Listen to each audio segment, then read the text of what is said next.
are live. And good morning and welcome to the sunrise safari, and quite the dramatic sunrise it is on this glorious Friday morning out here in the African bush. Quite spectacular. Good morning. Yes, my name is Jamie and I have VM on camera with me this morning. Heading out on Wendy will be Brent along with Gendre, and then Steph and Dave and Herbert will be wandering about on foot looking for whatever small little wonders of the bush they can find. We are coming to you live from Plains Game Reserves in the Sabi Sands in the Greater Kruger National Park area of South Africa. So right up in the top of the northeastern corner of this beautiful country. And not only are we live, but we're also interactive, which means you can send through your questions on #SafariLive on Twitter, or you can email them through to questions@wildearth.tv. And I think before we head off, we'll take one last look at this beautiful sunrise, just because it really is quite spectacular.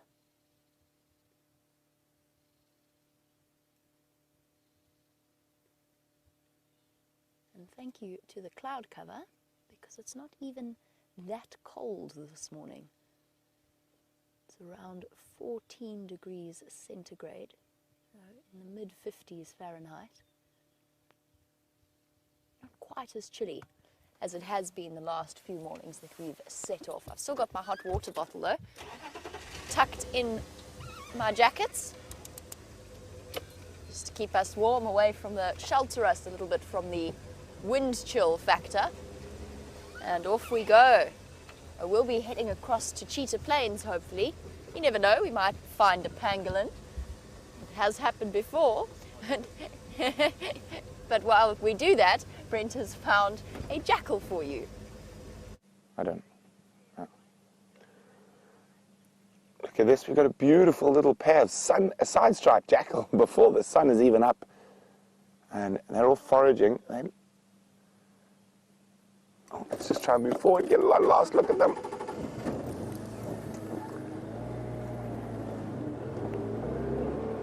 Morning, my name is Brent Leo Smith. This is Safari Live, and we've started off with one of the rarer little predators we get here at Djuma, and they have disappeared into the thicket, but really great. So I think we saw some very interesting behavior, a bit of hissing at each other, a bit of growling. I think this could be the formation of a new pair, and that will be wonderful because they do stay in an area quite a lot, so they're likely to stay here around Sandy Patch. Oh, come on guys, pop out for another visit. There's that duiker, a little antelope just ran off there. There he goes across the road. We're not going to put the lights on him. So, we heard lions up to this northern area, in this northern area last night, so we're coming to check, see if there are any tracks on the boundary. And I have a Gendre herding on camera with me today, and we're hoping to show you the wonders of the African bushveld.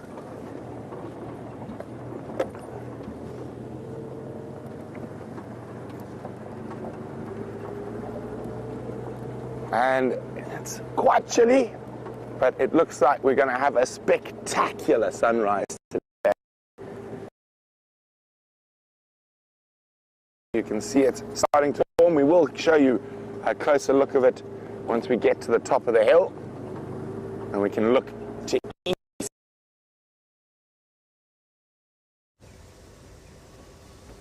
Oh dear, it seems as though Brent has disappeared off your screens once again.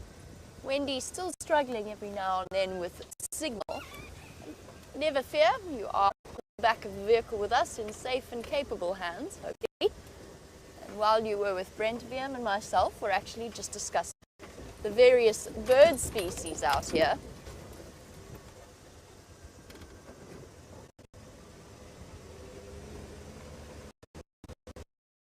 Our signal is also a little bit shaky.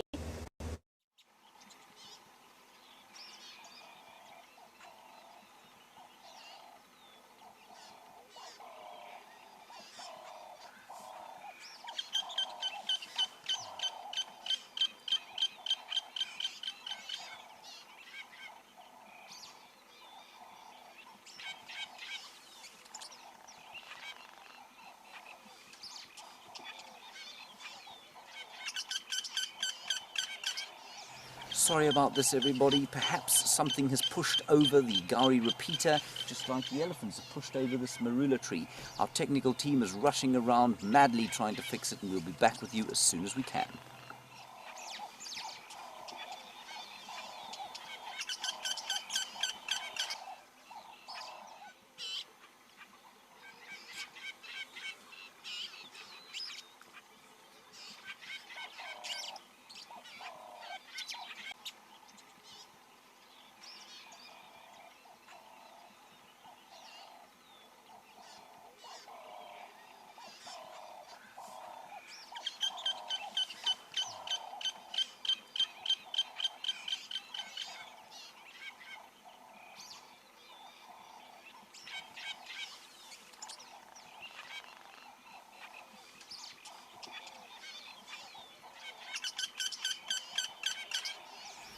Hi everyone, we are experiencing technical difficulties, but please bear with us. Our engineering department and our tech department will be working on getting us back up and running as quickly as possible.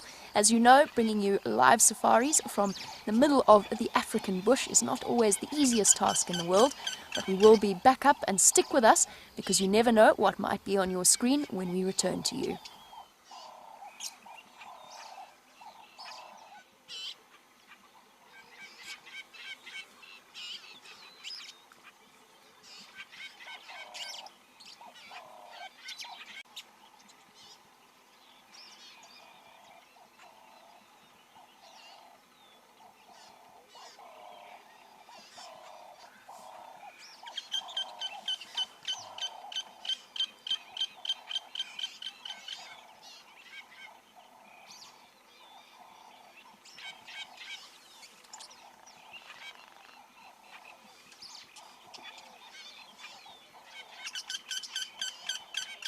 So unfortunately we experienced some tech difficulties. That's one of the things about being live and in the bush, but our tech crew is on it and not asleep like the lions behind me. Hopefully we'll be back with you shortly.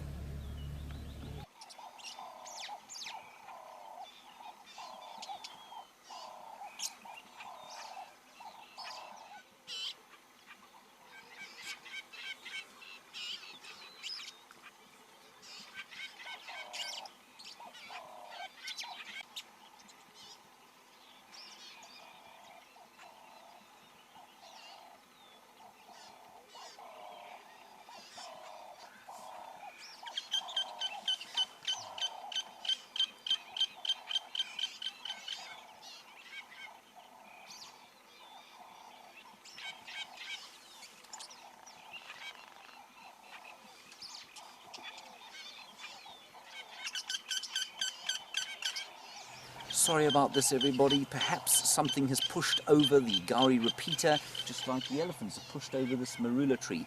Our technical team is rushing around madly trying to fix it, and we'll be back with you as soon as we can.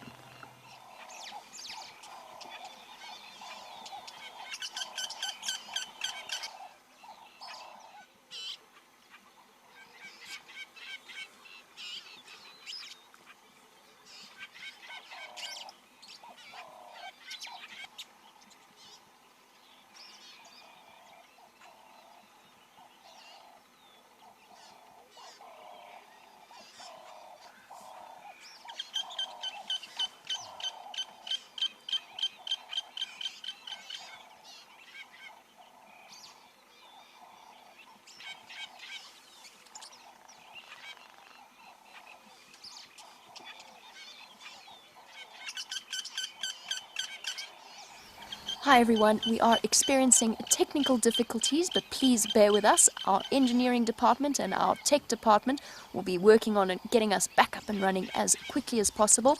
As you know, bringing you live safaris from the middle of the African bush is not always the easiest task in the world, but we will be back up, and stick with us because you never know what might be on your screen when we return to you.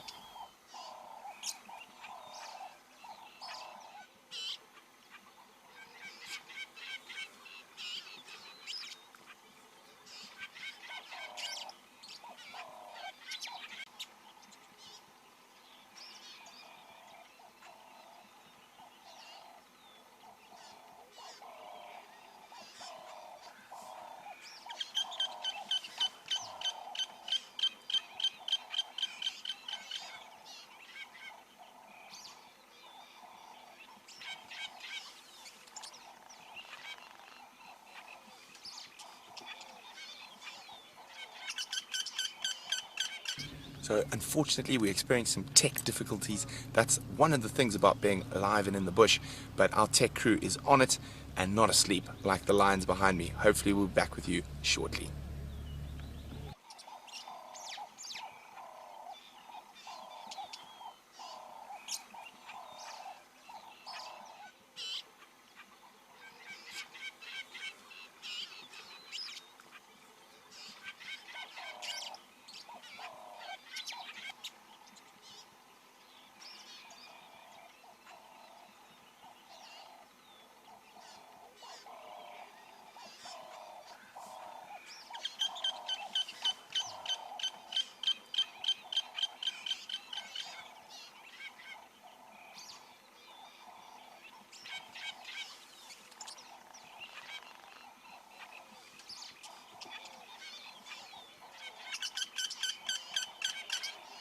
Sorry about this, everybody. Perhaps something has pushed over the Gowrie repeater, just like the elephants have pushed over this marula tree.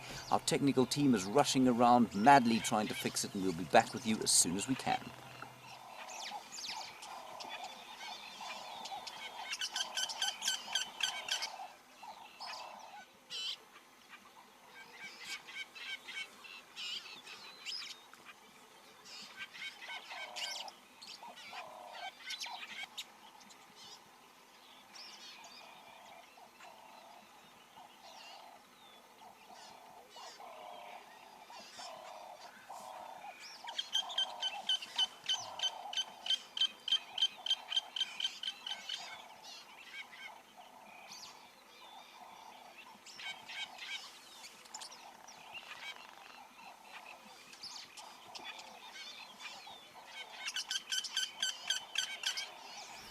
Hi everyone, we are experiencing technical difficulties, but please bear with us. Our engineering department and our tech department will be working on getting us back up and running as quickly as possible.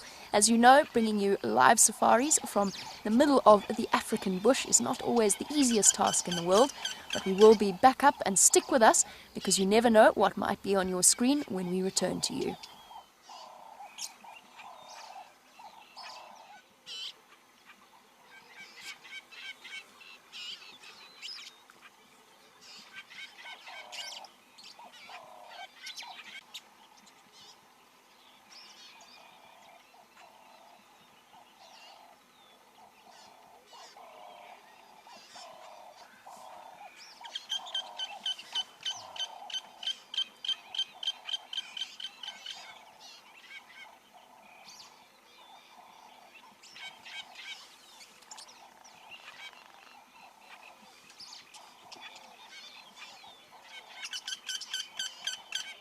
So unfortunately we experienced some tech difficulties. That's one of the things about being alive and in the bush, but our tech crew is on it and not asleep like the lions behind me. Hopefully we'll be back with you shortly.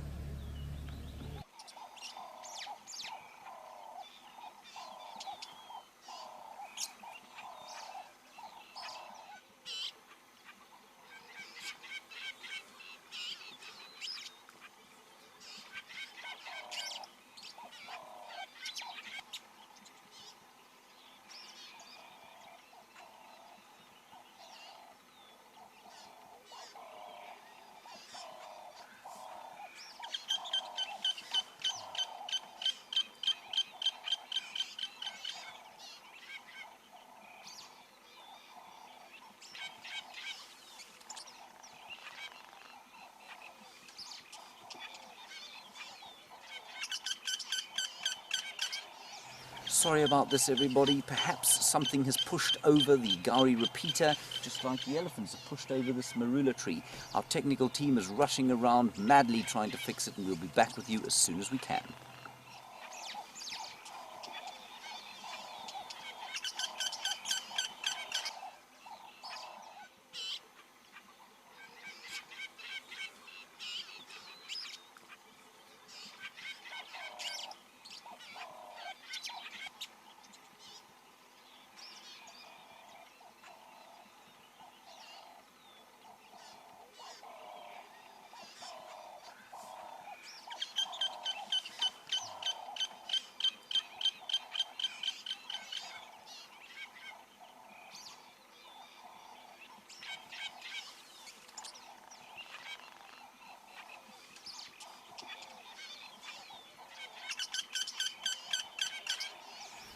Hi everyone, we are experiencing technical difficulties, but please bear with us. Our engineering department and our tech department will be working on getting us back up and running as quickly as possible. As you know, bringing you live safaris from the middle of the African bush is not always the easiest task in the world, but we will be back up, and stick with us because you never know what might be on your screen when we return to you.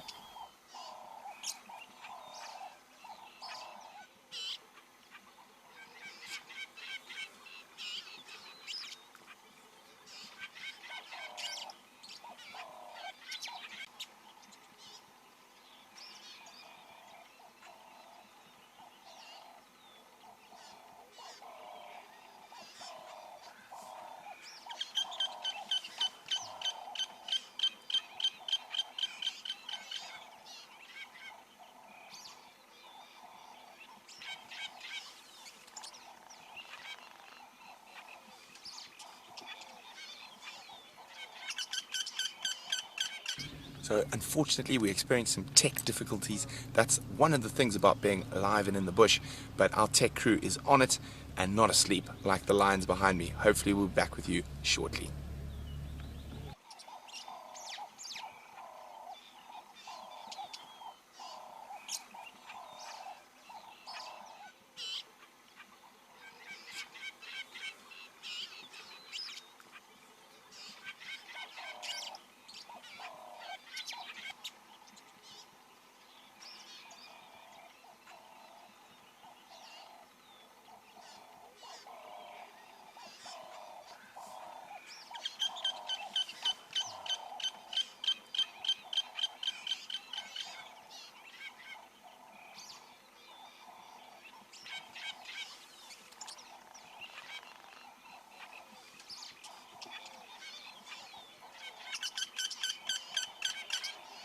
Sorry about this, everybody. Perhaps something has pushed over the Gauri repeater, just like the elephants have pushed over this marula tree. Our technical team is rushing around madly trying to fix it, and we'll be back with you as soon as we can.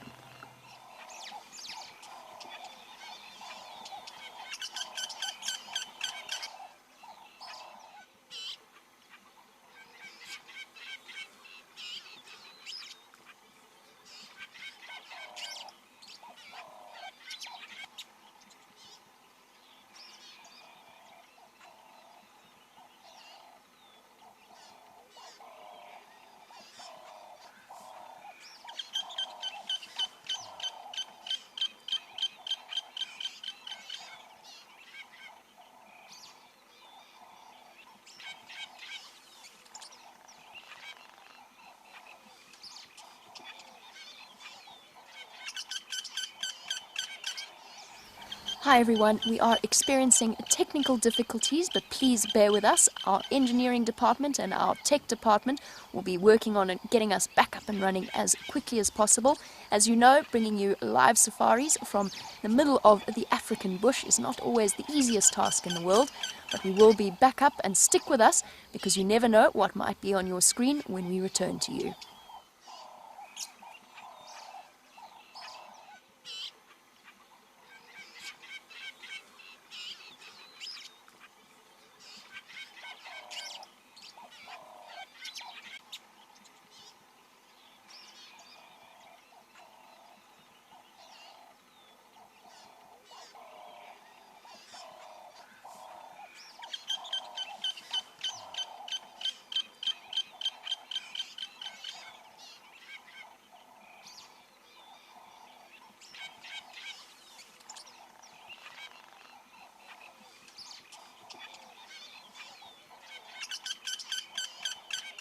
So unfortunately we experienced some tech difficulties. That's one of the things about being live and in the bush, but our tech crew is on it and not asleep like the lions behind me. Hopefully we'll be back with you shortly.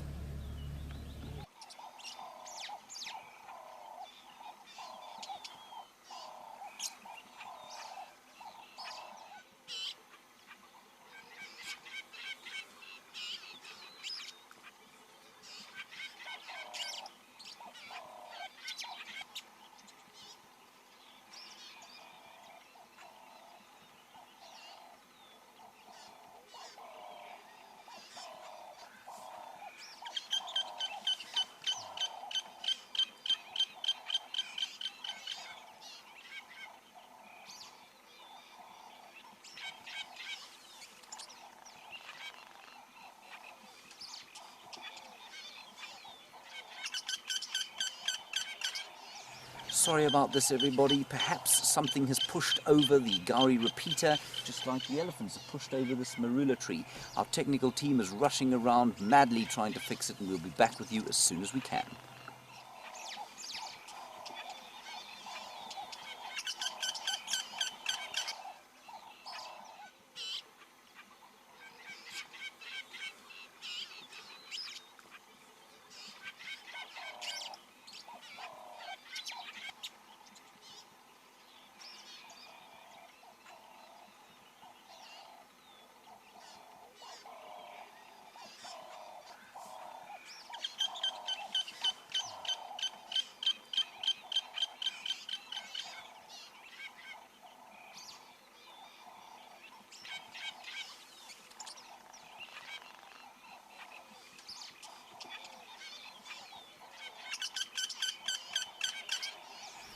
Hi everyone, we are experiencing technical difficulties, but please bear with us. Our engineering department and our tech department will be working on getting us back up and running as quickly as possible. As you know, bringing you live safaris from the middle of the African bush is not always the easiest task in the world, but we will be back up, and stick with us because you never know what might be on your screen when we return to you.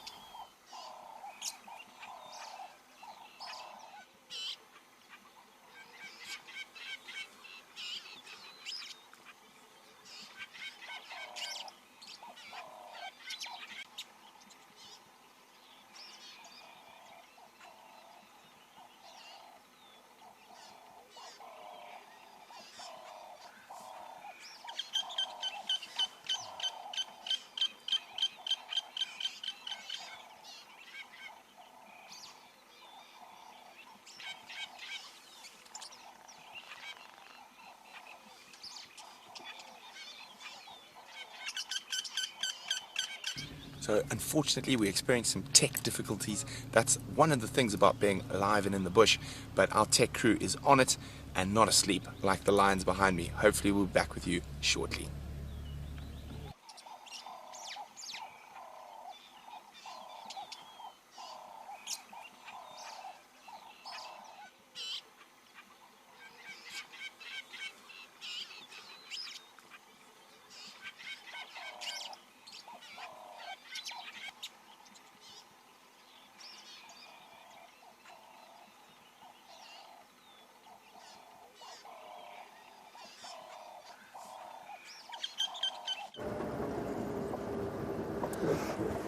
Welcome back. Sorry about all the tech problems. The gremlins are out on force on this morning.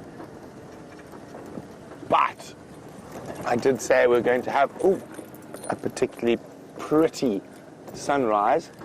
And here we go. Genre is going to show it to you now. I'm just going to move the car a little bit.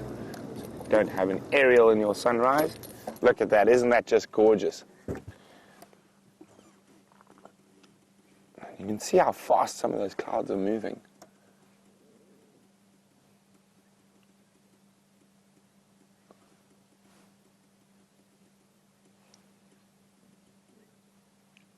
Sometimes just wonderful to take a moment's silence at the breaking of the dawn.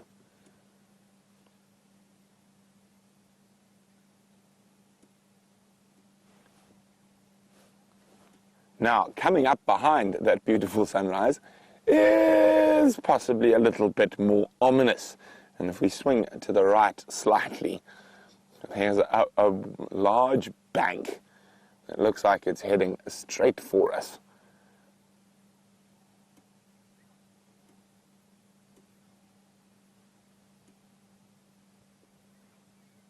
We're sort of in this calm before the storm. Not sure if it's going to storm, but I definitely think it might bring some more overcast weather. Apparently there's a big cold front coming in off the eastern seaboard. And I think this is the beginning of it pushing through.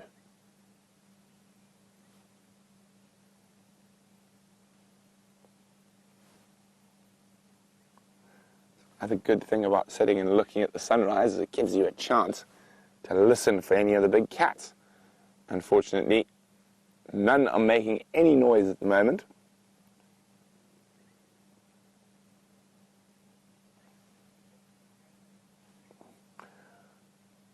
we're going to continue our search for the big cats of Africa, and while we do that, it looks like Jamie's gremlins are sorted, so let's jump on board and see what she's up to.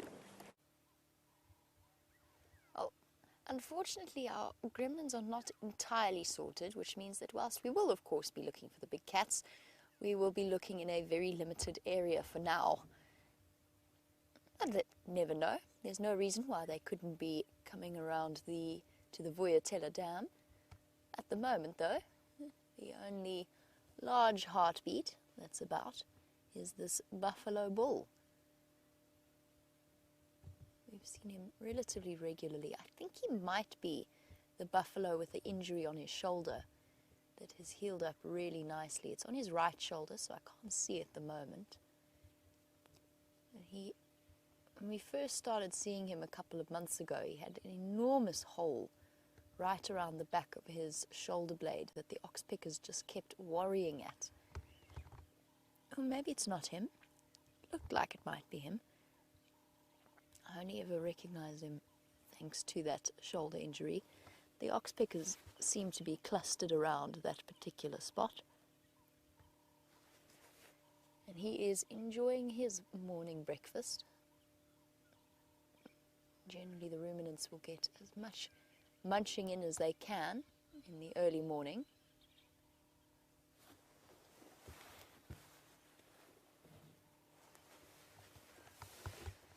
Oh, apparently the sound coming from the microphone is quite low. My microphone is all fine. It seems to be absolutely working perfectly, so not sure what's going on there. It seems to be a morning full of gremlins. Hopefully we will be able to, at least the tech team will be able to back them away. Okay, let me just think for a second about where I can go. Let's have one more look at our buffalo bull.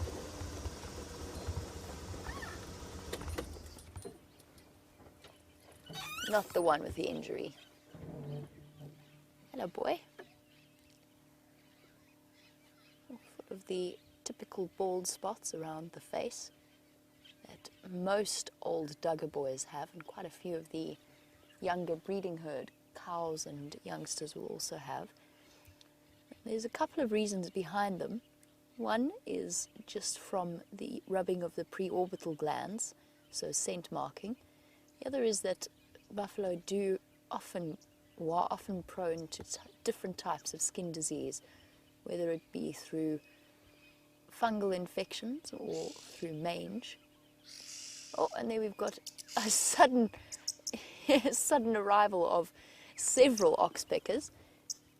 The juvenile the two juveniles, very clear, with their black bulls as opposed to the red bulls, and their dark eyes. Very, very easy to spot a juvenile oxpecker. One in front starting to get the yellow eye. At the moment, they're still doing what baby birds do best, which is begging from their parents, despite the fact that at this point they are relatively capable of finding their own food. They fledge in about a month or so. They go from newborn, newly hatched, right up to fully grown. There's an adult oxpecker for good comparison. Nice opportunity to just look at the way that their claws, first of all, manage to hold them at such peculiar angles. And then the stiffened tail feathers keep them upright or help to keep them upright. And gently furrowing into the patches of skin that are most vulnerable to ticks. You see all the flies buzzing around as well. So despite the fact that winter is here, hasn't quite got to the point that the flies have disappeared just yet. Every now and then it just tickles ever so slightly. The buffalo shifts his skin.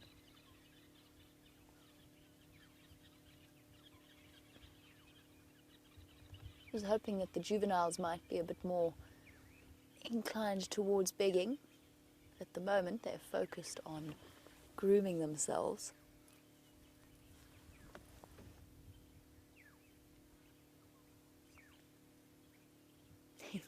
Basically, the order of the day The plan for the day in an oxpecker's life is to wake up, leave their nesting sites in dead trees and holes in trees, head out, find a host, and then pretty much spend the rest of the day traveling between that animal and to water. Because if you eat 1,000 ticks a day, that is a lot of blood and a lot of salt, and it makes oxpeckers very water-dependent birds. They need to sort of constantly travel backwards and forwards to drink.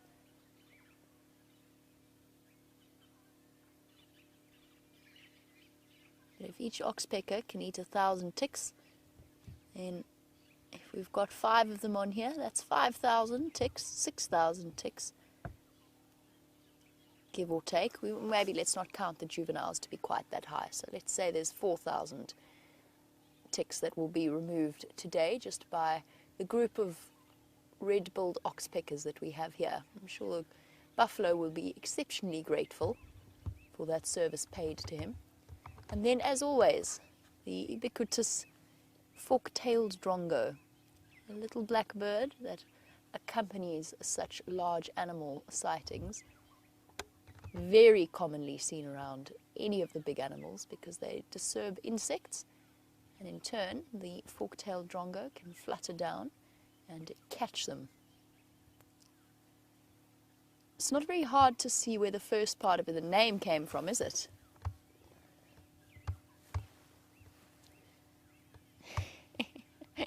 And Kimberline has said that oxpeckers must have life pretty good. They've got an endless supply of food, because yes, certainly there will be an endless supply of ticks. Constant transport. No need to exercise. And certainly that very much seems to be the case as they flutter about their host. The only thing they've really got to watch out for is an irritated animal trying to swish their heads at them or flick their ears.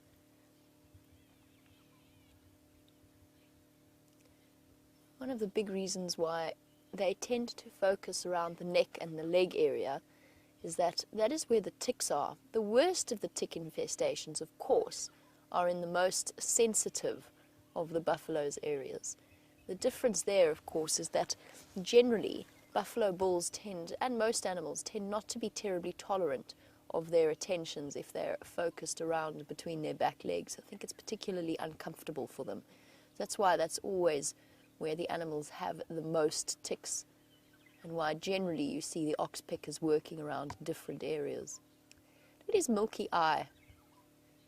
I've seen a lot of buffalo with cataracts or with developing cataracts.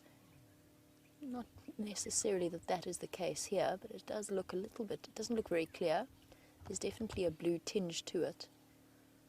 And I sometimes wonder if that's not caused by impact with each other when they fight, knocking their skulls together at the base of those really thick horns. He looks terribly confused. He doesn't quite know what to do. Shall we leave you, boy, so you can decide where you want to be? The good news is that whilst Brent and myself are beset by gremlins, there is a third party out this morning. Let's head over to Steph so that he can say hello. Well, good morning to this morning's bushwalk, and have a look at how majestic that looks. It's another cloudy day today. It's not that cold. It's not as cold as it was yesterday. It's only about 40 or 50 degrees Fahrenheit at the moment, so it's not too bad. Have a look at the sun coming up over there. I'm Stefan Winterboer, and we're on camera with David, but we've got some signal problems, so we're going to send you back over to Jamie while we try and sort it out. It appears as though I spoke somewhat too soon, and that the backpack is also struggling with signal this morning, so bushwalk also battling a little bit in terms of finding a good place to have signal. I apologize, I do just need to listen to the Game Drive channel.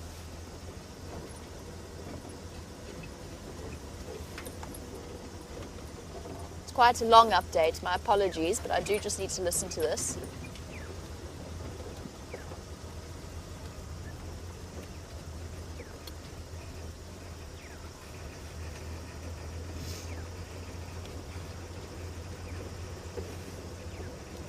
Andrew, sorry, what was it? CP open?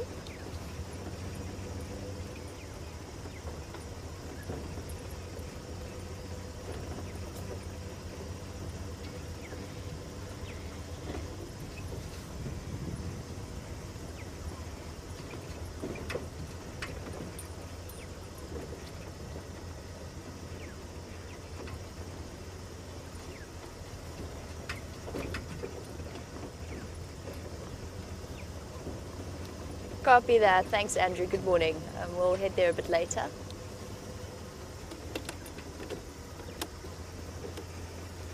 Sorry about that, guys. I just needed to chat to Andrew. So basically, with our game drive communications, there's several vehicles out at any one point in time during the early morning and the afternoon.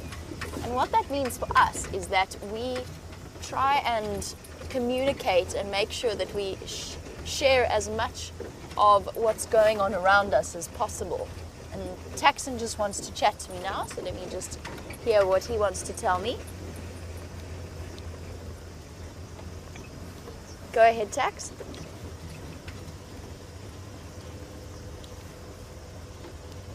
Morning, Tax. We're having problems with the movers, but I think hopefully I'm going to be heading to Cheetah Plains. I'm not sure where Brent's working.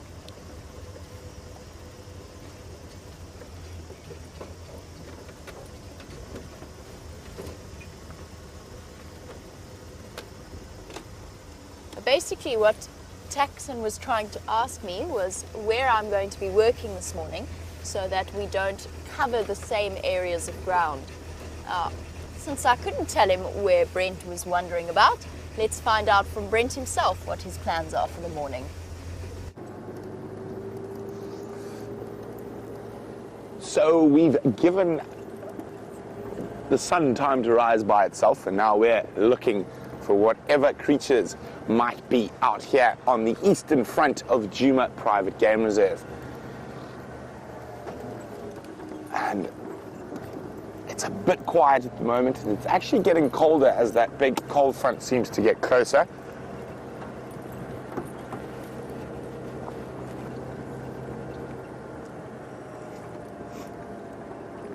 But on a positive note, the cool weather could keep the cats moving a little longer.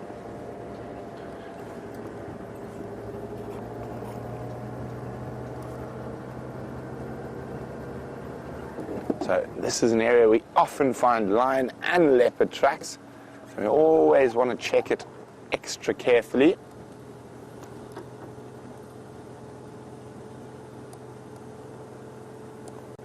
And nothing today.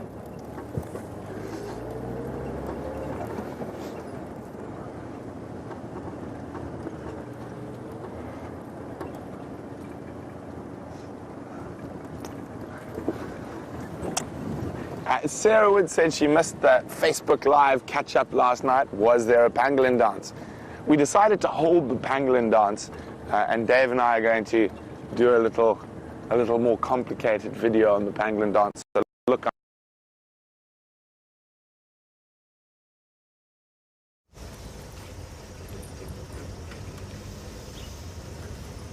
And you're back on Rusty once again. We are struggling to find areas this morning where we have good signal.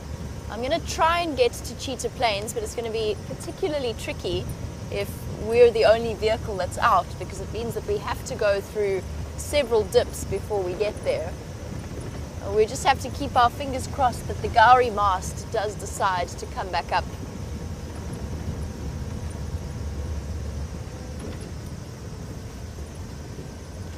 And again, I'm sorry, you've jumped on the back exactly when I need to talk on the Game Drive channel.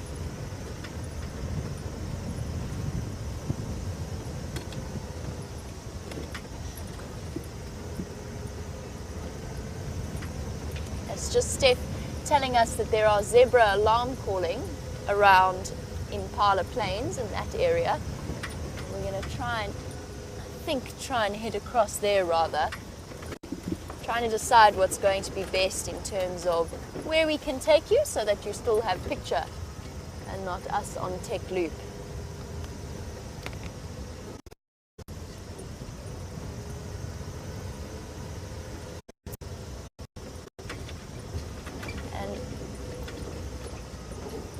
We had a sighting of the oxpeckers earlier that we chatted about on the back of the buffalo. Justin, you were wondering, do eagles and such things ever swoop down oxpeckers, since they seem like they would be really easy targets? And it's not something I've ever experienced. Now, typically, the bird of prey that would target an oxpecker would be something like a goshawk. Those sorts of birds, shikras, goshawks, that's the sort of the right size and speed. Otherwise, surprisingly, an oxpecker is relatively nimble when they have to be in terms of escaping away from birds of prey. I've never seen it, Justin. I don't know whether any of the other presenters have.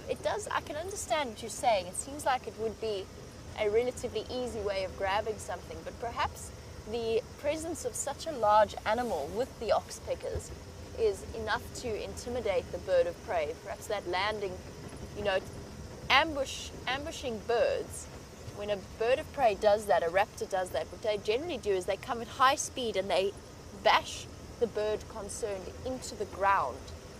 Now, it would be very tricky for them to pluck them off the back of an animal and not run the risk of that big animal changing direction or injuring themselves in some way. So maybe that's why they don't do it. I've never seen it.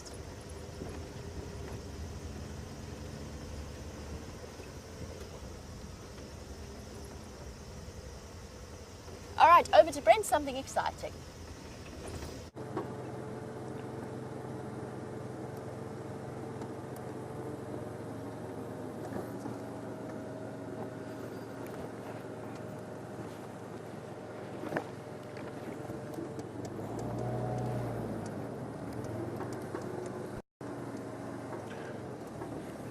We've just seen a honey badger go off the road here, and he was scuttling off not too fast, so we're just moving very slowly.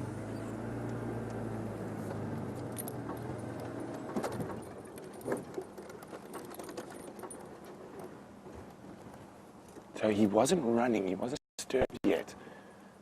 There's a whole myriad of little holes and stuff in there. It's an old aardvark den, and he might have gone to inspect.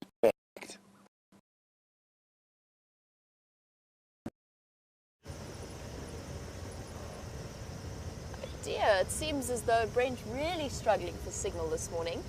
How lucky has he been? A pangolin and a honey badger sighting in 2 days, in 2 consecutive drives.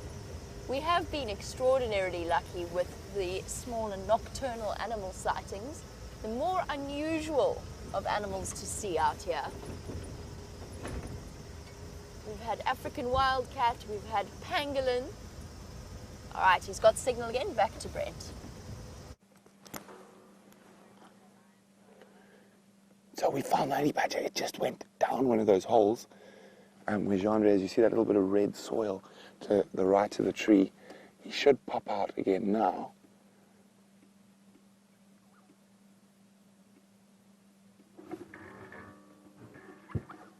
He's going to move forward slightly to hopefully catch him as he comes out of that hole. Or her. I haven't actually had a good enough look to decide whether it's a male or female. How's that, Jean-Ray? So you see that little patch of red sand there? There's a hole there that the honey badger has disappeared into.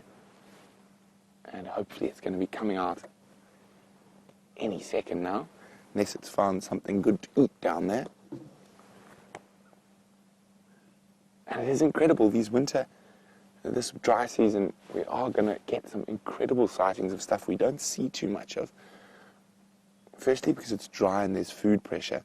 Secondly, because there's very little grass for them to hide behind.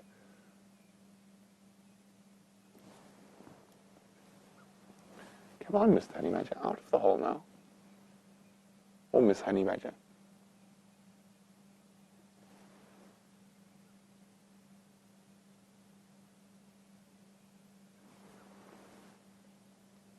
The patience game.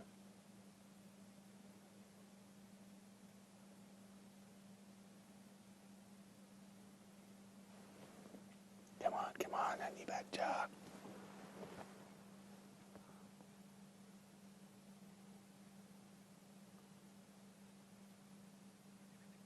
is a possibility. Might be denning there. Unlikely. More than likely, it's just gone down to see if it can get something to eat.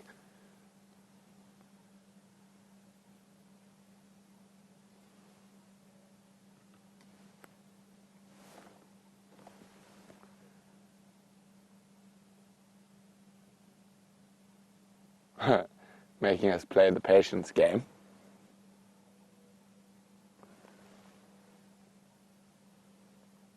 Chandra's at the ready. I've got my camera in my lap. We're sitting here.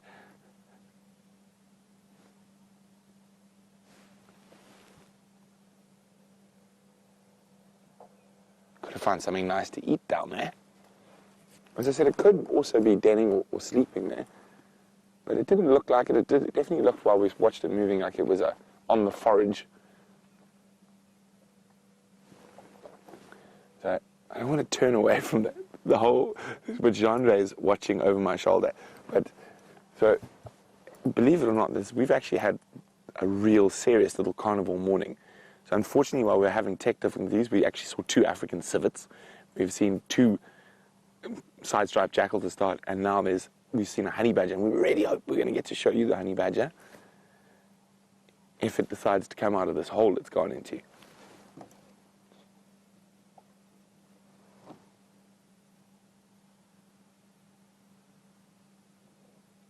Now, the problem is sometimes these holes have multiple exits.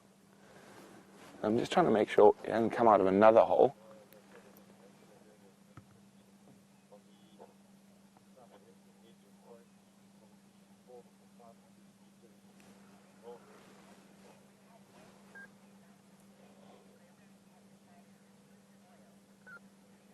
Well, Katrina says we've had way too many good sightings recently. We've been spoilt, so the gremlins decided they need to have a little say in what's going on. Let's try. I'm just going to try have a look if we are in the exact best position while he's still under the ground there.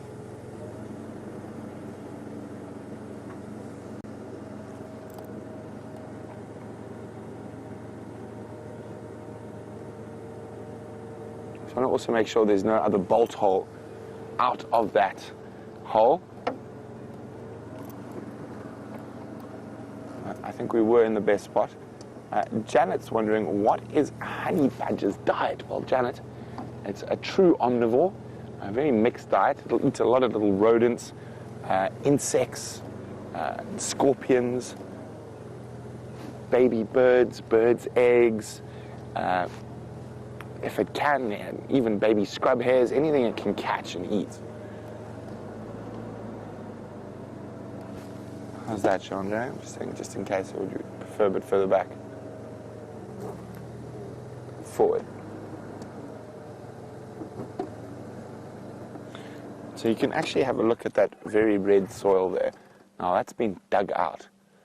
And as I said, it might be using this as a spot to snooze. But just from its general behavior, the way it was moving, I don't think so.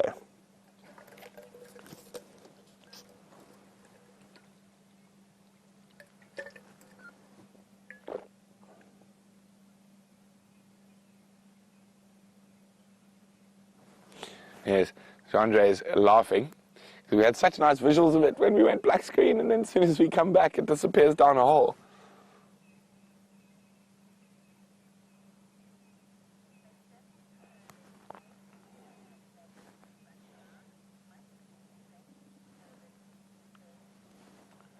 So, Herbert, you're spot on, just as I was saying. They do sleep underground, but I just think that from the way he was moving, it looked more like he was foraging. And they are going to be foraging later. It's also a very cool morning, so they might be foraging throughout the day. In winter, you do see a lot more honey badgers out during the day. How brave am I feeling, Jean-Andre? Brave enough to go have a look? I'm going to go have a look. So if I come yelping and running back towards the car, we all know the honey badger is going to be chasing me. So also, if I go have a look now, what it's going to do is I can see if there's multiple sets of tracks going in there, and if they are seeing it, using it as a den site, which also means it's a really good place to look for them in the early morning.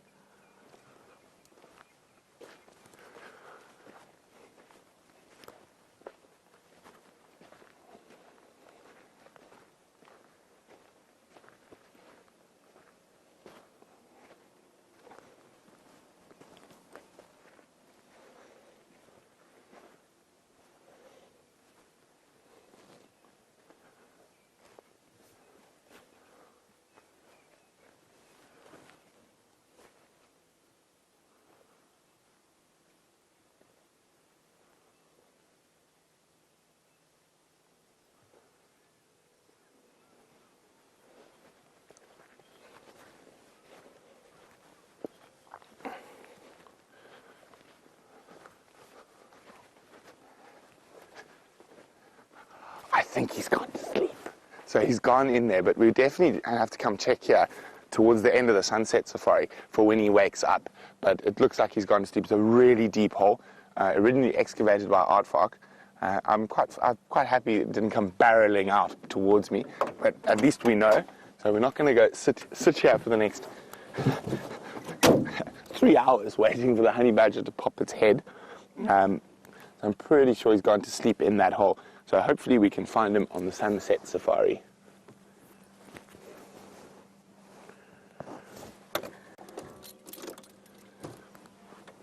Okay, so while we move, and we're going to try to get back towards better signal area, let's go to Jamie, who's got some pachyderms. On our way to Cheetah Plains, we have come across a wonderful breeding herd of elephant.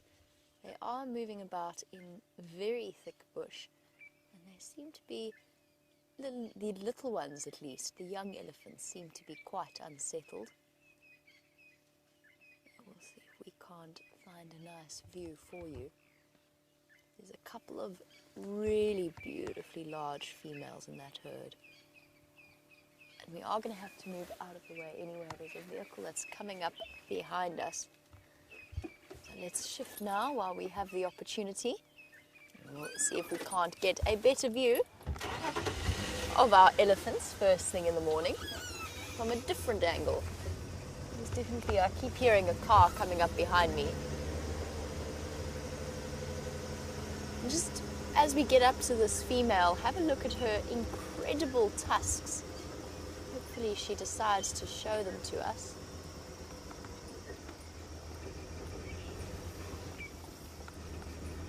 A big girl. Sorry, Vim, I know I'm putting us at an awkward angle. It just gets us off the road enough for any vehicles to come past.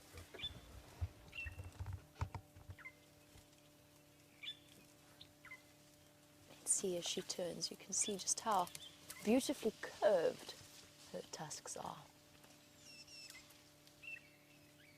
Definitely one of the older females in this herd.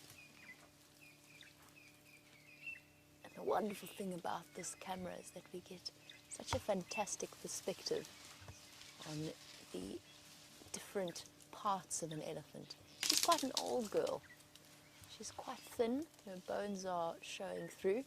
Not thin, she's just lost a lot of elasticity in her skin, which means that her bones become more visible and more prominent.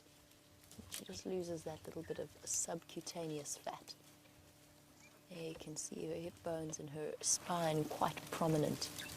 That's much less clear in a younger elephant. Oh, we've got 2 young bulls here that have decided to have a little bit of a scrap. Equal sized, but one very much more fortunate in the tusk department than the other. And I think you'll find that that young male probably backs down. Oh, no. Yeah, he's back down. He just doesn't quite have the tusks to match. Some landscaping happening in the background. You just hear the crunching and the cracking of the trees.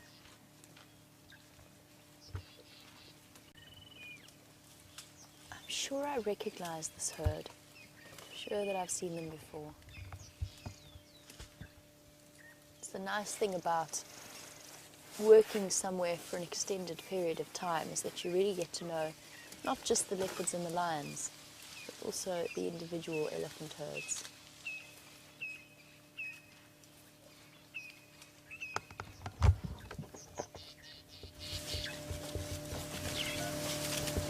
One young bull has decided to be comfortable enough.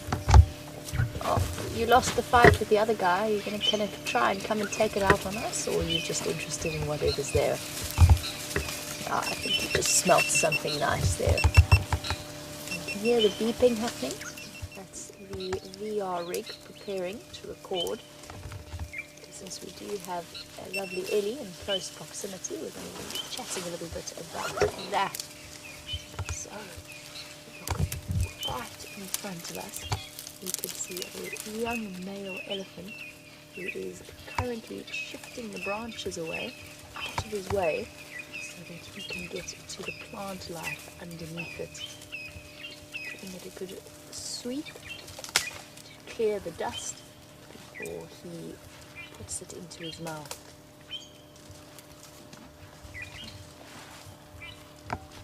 This beautiful morning, of course, it's not just us that are interested in viewing the elephants. We've got a whole herd all around us. Right across, if you look to the left, you'll see a big female feeding a couple of meters away.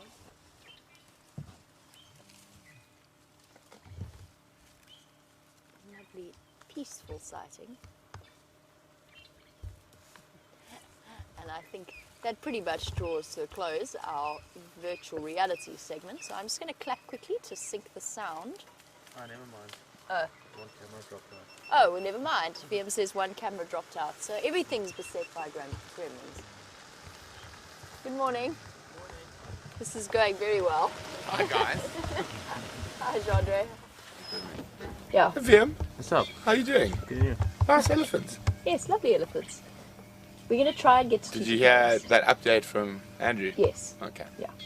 Well, if you want to keep moving, we're happy to look after the elephants for Will you. you take care of our elephants? We'll for take us? care of the Make elephants. sure they Make sure they behave behave themselves. Have you got signal? I don't know. back? Do we have signals here? That's probably the first question one should ask. At this point. I- We'll keep looking at the elephants for now while we work out whether or not Brent and I can swap around so that I can get cheaper planes.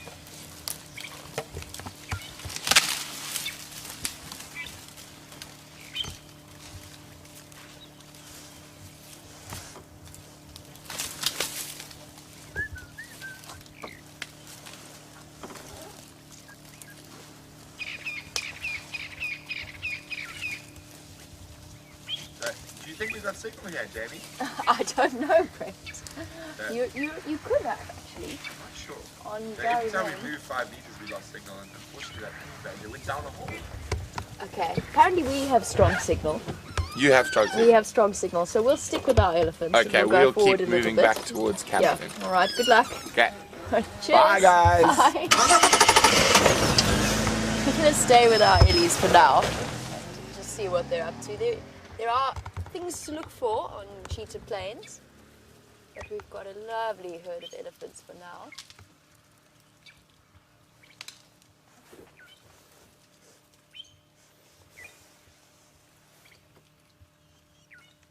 Look at that delicate mouthful she's just taken.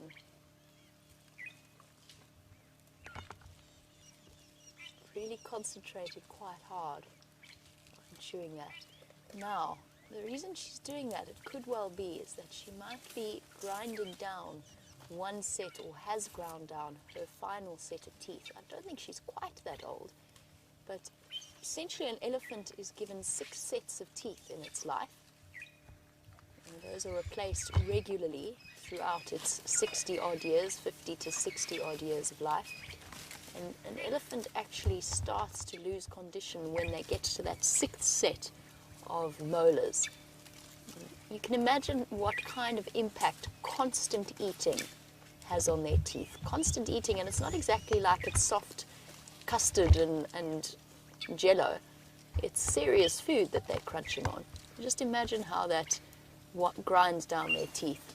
And I think that's why this female is eating as carefully as she was just now. I think that her teeth have been worn down, and she may well not have the next set to replace them. She might be on her final set of teeth. As she gets older and as she starts to struggle more and more, she'll start moving towards the riverbeds and the places where there's soft food. At the moment, monkey orange definitely isn't the easiest food for an elephant, even an elephant, to eat. First of all, it's not very nice, and second of all, it's distinctly uncomfortable. It's very hard wood and very spiny wood. She'll move to areas away from her herd when she can no longer keep up with them, to rivers where the food and the reeds are nice and soft. And that in turn is actually what's led to this myth of elephant graveyards. It's because old elephants that die of natural causes, a lot of them congregate around rivers because the food is soft, and eventually they just can't sustain themselves anymore, and they lose condition to the point that one of the conditions of old age will cause their death. And then there's a big flood that washes the bones downriver, and they all collect in one place. Now we have a question about an elephant's nutritional needs. It's actually something we spoke about yesterday. So Herbert says, you were wondering about how does an elephant get the calcium that it needs to maintain such large bones? And the answer is there's a lot of calcium in the plant food that they eat. They will also practice what's known as geophagy, in places where they will eat rock or lick at salt in order to get their mineral needs. And there will be calcium in some of the salt areas. And then we spoke about this yesterday. One of the viewers asked us a question on our Facebook Live after Drive as to whether or not we have ever seen elephants eat bones. And both Brent and myself said no, but Steph said that he has seen them eat bones before. I've seen them put them into their mouths once or twice, almost like it's out of curiosity, but I haven't seen them chew on them and nibble on them in the same way that I've seen Nyala and Giraffe do. But that practice is known as osteophagy. So, like geophagy, just osteo, bones. And I'll munch on those, and that will supply them with their calcium needs. Look at that little hole in her ear. Perfect little piercing.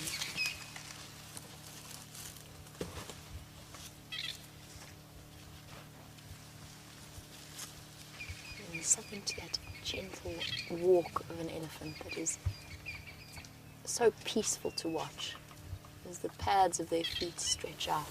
Let's try repositioning, but most of our herd has moved off into the thick bush.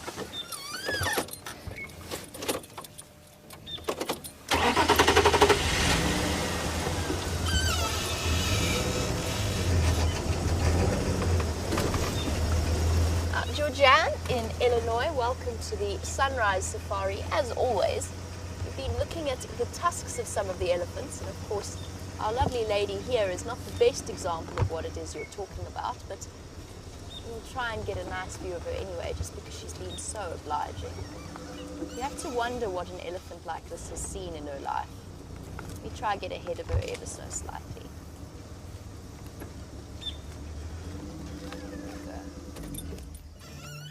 Georgianne has been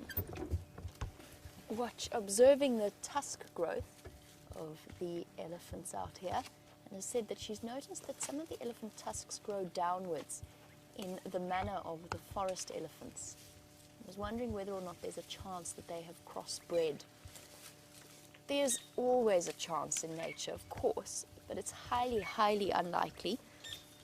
South Africa has a very small population of what have been classified as forest elephants towards the Tsitsikamma region and the Eastern Cape.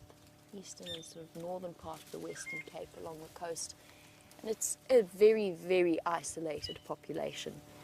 Now, most of the forest elephants live in Central Africa, the Gabon areas. And I know exactly what you mean when you talk about the shape of those tusks. They've got very straight, very pointy tusks that point directly downwards. I don't think, however, that our elephants have that result. Of course, the forest elephants and savanna elephants are essentially come from the same ancestor. So the genetics that's programmed for those straight downward pointing tusks will be present in the savanna elephants as well. It's just that the environment in which the forest elephants evolved is more favorable, obviously selects for that particular genetic strain, over with the savanna elephants having these pointed, curved tusks that our female has in front of us. Oh, that's not a very nice tree to go and eat, big girl. She's now decided to tackle a sickle bush. Didn't expect her to come forward like this, actually, but there you go.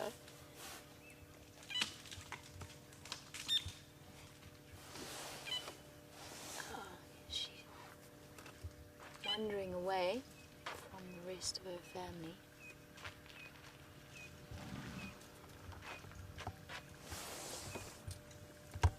Now, is she still of an age that she is the matriarch in this herd? She's definitely one of the oldest. But I think that she's got to the point that she is so old that the matriarchy has passed on to one of the other elephants. She might never have been the matriarch, of course. But whilst we often say that the matriarch is the oldest elephant in the group, that's not always exactly true. It's definitely one of the older females. But it gets to a point where a matriarch does actually get a little bit too old to be leading a herd, and at which point she'll pass the leadership down either to her daughter or one of her younger sisters, something similar, sort of along those lines. And elephants are so complex that it's impossible for us to put a general rule to it. But she's moved completely away. The rest of the herd is still across to the left. Elaine, we had that beautiful sighting of a close-up of her lower lip, and Elaine was wondering, is there a reason why elephants have so much hair around their lower lips, around their mouth? And yes, if you think about where an elephant's eyes sit, and then they've got this enormous bulk of their trunk, and then their lower jaw kind of sticks out here. Now, we struggle as it is to see down to below our chin, but we've now got hands and knives and forks, so feeding ourselves is relatively easy. But for them, navigating these thorn trees in a way that they get the branch, put it into their mouth, dodge the bits that they want to dodge, get the bits that they want to eat, is all helped, or the hairs on the end of the mouth actually help to control that. They're sensitive like whiskers, so it allows them a feel of what their mouth is doing rather than necessarily being able to see it. Here comes our young boy again.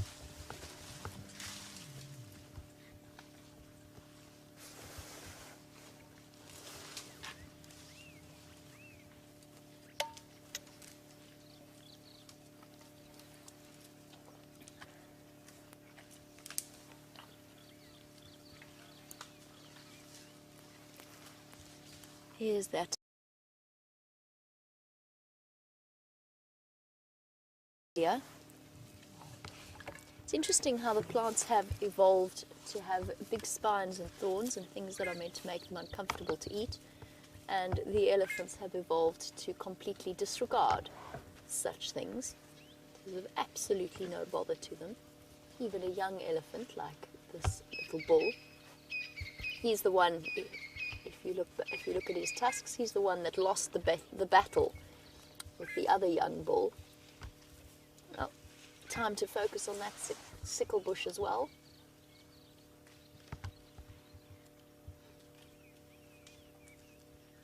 I have many scars from that tree throughout my time in the bush, and yet even a young elephant that you would expect to be slightly more sensitive isn't terribly bothered.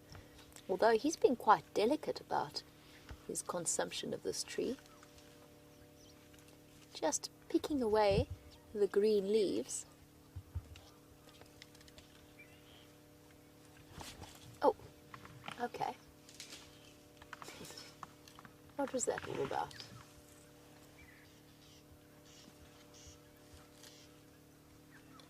I'm not sure about all of you out there, but I never ever get tired of watching the way in which an elephant goes about its feeding process. Elephants are never boring to sit and watch. That delicacy of the way in which they move their trunk, wrapping it around the leaves, and the knowledge that that trunk is capable of such power and yet such delicacy at the same time. Just plucking the leaves one by one here. He's totally avoiding the spines of the tree.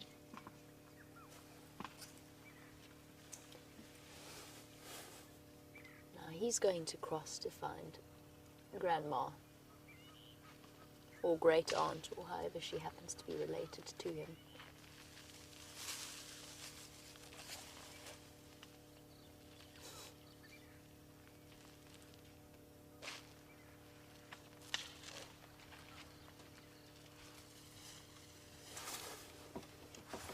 Just bear with me while we watch this peaceful scene play out. Brent is trying to just get hold of me. Standing by.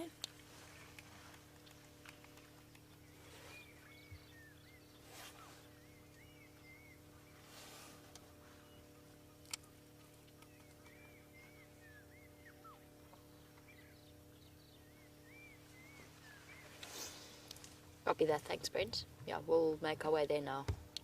Hey, there's a lovely waterbuck across the road.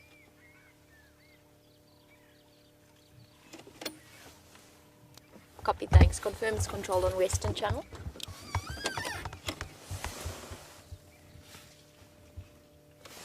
Okay. Things have changed, the plans have changed. And we're heading across to the west instead of the east. I don't want to scare the eddies though, so let's just find a nice turning around spot. We have exciting news. The Nkuhumas are hunting buffalo on Arathusa. So we're going to head across in that direction and see if we can't join that sighting. We might have to wait for a little bit. Brent has booked us a position on standby 1 just because he doesn't have signal. So we're going to go and take his place at that sighting. A big thank you to Brent who's sorted us out. We might not be able to get to Cheetah Plains, but we can get to the Nkuhumas. But you're all going to have to hang on because we're going to have to Ferrari safari there or else we're going to lose our spot at that sighting.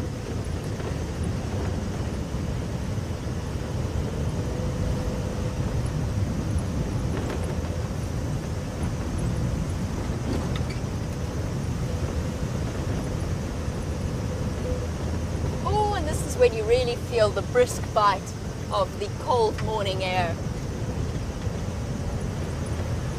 And what it means when I say that I'm on standby, in order to reduce the impact that we have on the animals, there's a restriction to the number of vehicles that can be with an animal at any one point in time. And that number is usually 3. But if a guide sees that it's an extra sensitive area or it's an extra sensitive animal, then that can be dropped to 2 or even to 1 vehicle at a time that gets to see the animal.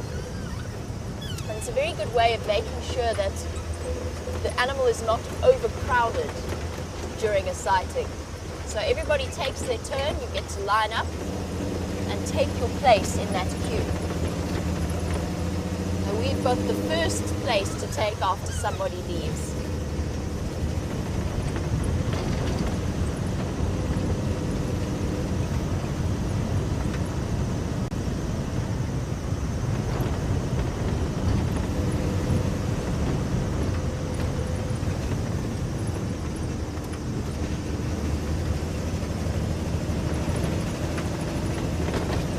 How are you doing back there, Viam? Freezing. The excitement. Might not be a leopard, but it's a big cat. It's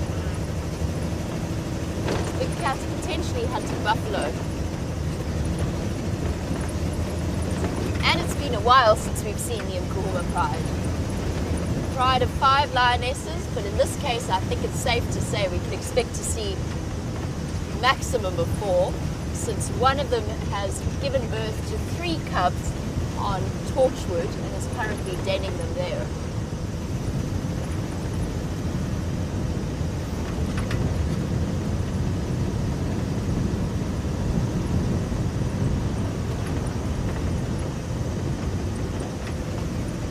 I'm not entirely sure exactly where the lions are. I have to get closer in order to find out. But I know that they're somewhere around Triple M. So what boundary of Djuma, Gowrie, Maine. And then we're going to, as soon as we get to the corner, we're going to head straight north and start making that direction. So we're speeding along here. There you go, just a little bit of a rough idea as to where it is we're going and what it is we're racing to.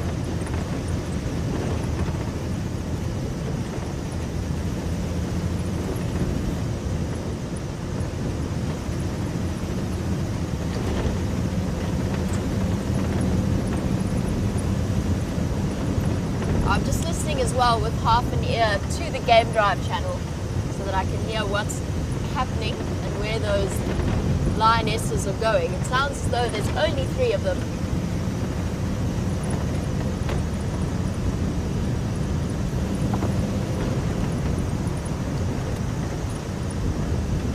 And I want wonder if that wasn't where Steph heard the alarm calls coming from. Maybe they were responsible for scaring those zebra first thing this morning.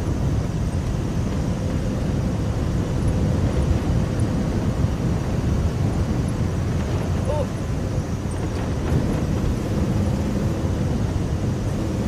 And there's always that feeling of anticipation and excitement.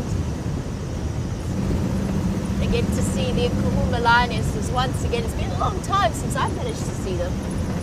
But my hot water bottle's not quite doing its job at this speed. Punching double in the front. Eyes streaming, nose streaming.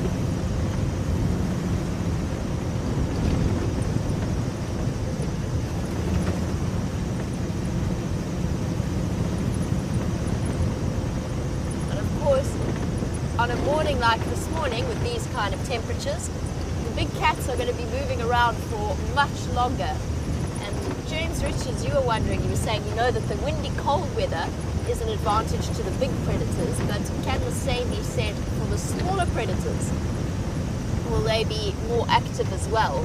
And the answer is yes, absolutely. It applies across the board to all of the predators and also to most of the nocturnal, hyena. Most of the nocturnal species. It was not a hyena, it was a hyena's tracks in the road. But I had to slow down just to check that it was not a leopard track that I was about to obliterate in my high-speed movement. So James, yes, it applies across the board for all predators, but also, as I was saying earlier, it applies to the things like pangolins, aardvarks, honey badgers, all of those animals that are typically nocturnal, even porcupine, are typically nocturnal. On a cold morning like this morning, they will be more prepared to be active for longer and also come out earlier in the afternoons.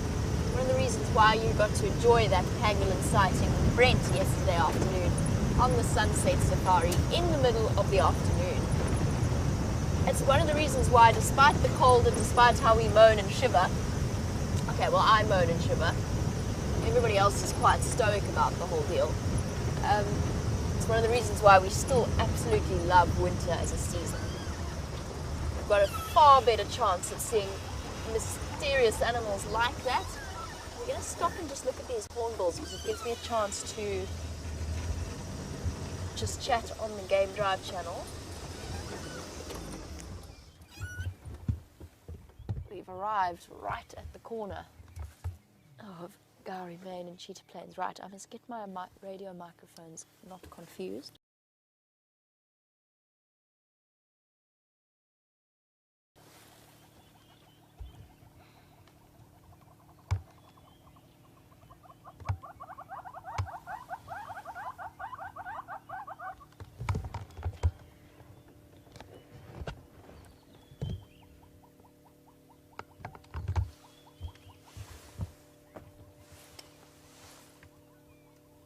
Copy that, thanks very much. Standing by on Triple M.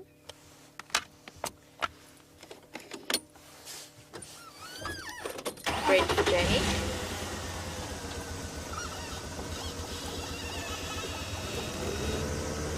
Brent, I can't copy the lock clearly. I'm standing by on Triple M. I can hear whether or not I get called in, but I can't hear where they are exactly.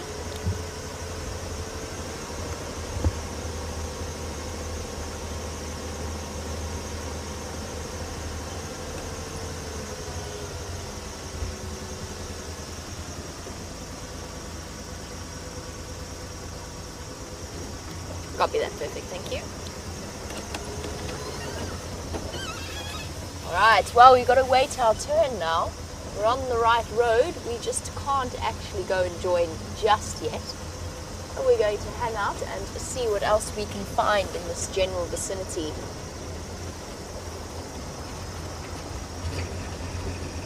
It was worth the rush though.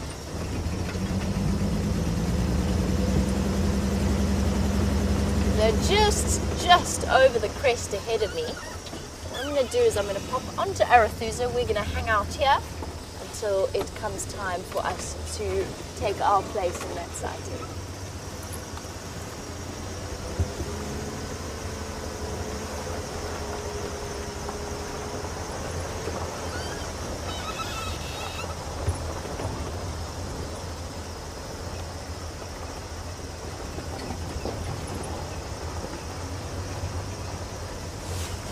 And of course, no morning would be complete without a cup of South African Milo.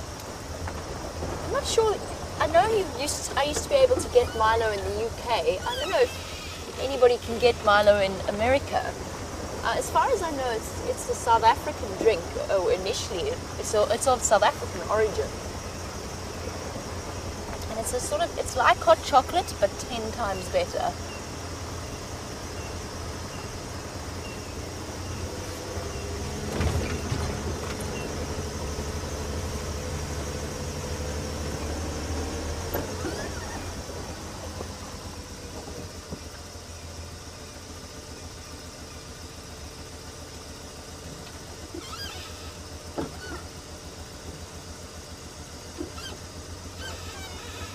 Sorry guys, I have to stop. I have to try and listen to what's happening on this Game Drive channel. Just to make sure that we don't miss when we get called in.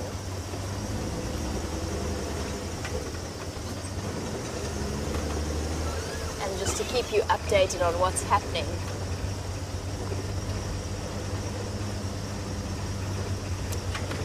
Justin, as we raced across to this site, and you were wondering, when driving around the game reserve, is there a general agreed upon speed limit? The standard speed limit of most reserves, and this reserve included, is between 30 and 40 kilometers an hour, which converted to miles is, what's that, 30 to 40 is about 12 to 15, 12 to about 17 miles per hour. Now, that speed that I did now was close to about, I would say about 30 kilometers an hour, so still very much under the speed limit. But yes, and there'll be differences. Like on this kind of road, this is not one of the main access roads. It is a little bit more than a 2-track. And in that kind of case, you'd be cruising along at about 20 or so, about half the general maximum speed. That being said, there are certain areas where those speed limits are higher, particularly in the Kruger National Park where the roads are tarred. That's generally at around 50, and certain vehicles are exempt from that and can travel up to 60 to 80 kilometers. They can go a bit faster because they work and they have to do things within the park itself, which means you have to cover ground. You don't have a choice. The speed limits are very important. They're there for the animal safety, they're there for people's safety.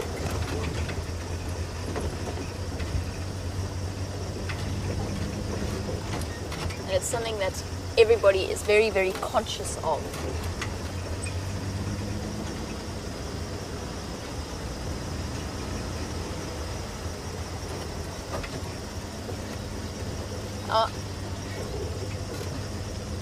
There's also, of course, there's limits to the time of day in which you can be traveling around in the reserve itself, and that is largely for anti-poaching measures. It didn't used to be that way. You could travel through the reserve at any time you like. But for most reserves, first of all, there's a gate closing time, and then second of all, there are, for us at our camp, we have to be home by 10:30 to 11.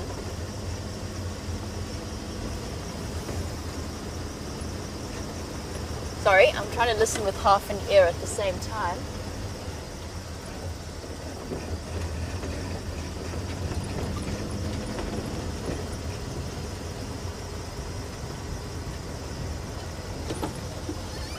No way. Oh, I thought it was a Sharps Facebook for a second. So yes, there's a curfew for us, and what that means is that the anti-poaching team doesn't have to focus their attentions too much on following up on lights or vehicles moving about at night that then just turn out to be people moving in the dark between lodges or between parties, so that they don't waste their time and their resources.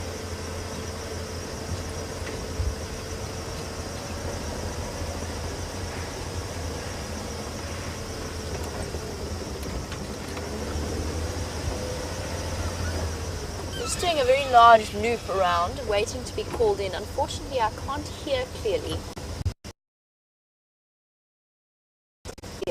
But they do have some interesting impala rutting action.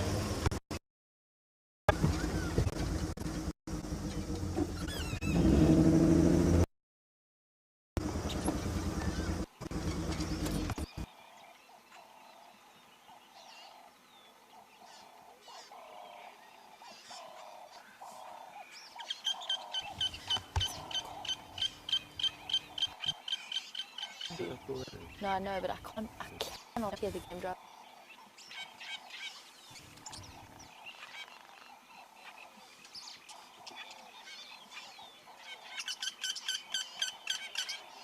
Sorry about this, everybody. Perhaps something has pushed over the Gowrie repeater, just like the elephants have pushed over this marula tree. Our technical team is rushing around madly trying to fix it, and we'll be back with you as soon as we can.